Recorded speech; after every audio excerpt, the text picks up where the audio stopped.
ताज़ा तरीन वीडियोस के लिए हमारा YouTube चैनल सब्सक्राइब करके बेल आइकन प्रेस करिए ताकि आपको मिले हर अपडेट सबसे पहले।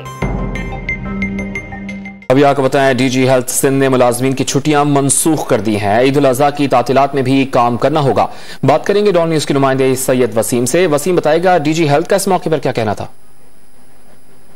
जी बिल्कुल, देखिए डीजी हेल्थ सर्विसेज ने कोरोना वायरस के फैलाव को जिस तरीके से उसका फैलाव बढ़ रहा है, कराची समेत सिंध भर में शरह रोज बरोज बढ़ती जा रही है, तो इन तमाम अवामिल को मलूज़ खाते रखते हुए जो हेल्थ का अमला है उसकी ईद उल अजहा की तातीलात को मुअत्तल कर दिया। और इसके साथ ही साथ जो सिंध में मानसून बारिशों की वजह से जो पानी मुख्तलिफ इलाकों के अंदर खड़ा हो रहा है, तो उसकी वजह से डीजी हेल्थ सर्विसेज का ये कहना है कि मलेरिया, टाइफाइड, डेंगू और डायरिया के भी फैलने के खदशात हैं।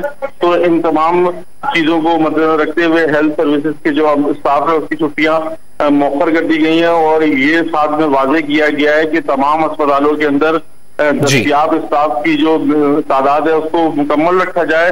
और इसी के साथ साथ अगर किसी की नागुज़ीर वजूहात की बिना पर छुट्टी बहुत ही ज्यादा इमरजेंसी की बुनियाद पर मिलेगी, वो भी सिर्फ डायरेक्टर जनरल सर्विसेज जो हेल्थ सर्विसेज हैं उनसे परमिशन के बाद ही छुट्टी मिलेगी। जी बहुत शुक्रिया सैयद वसीम।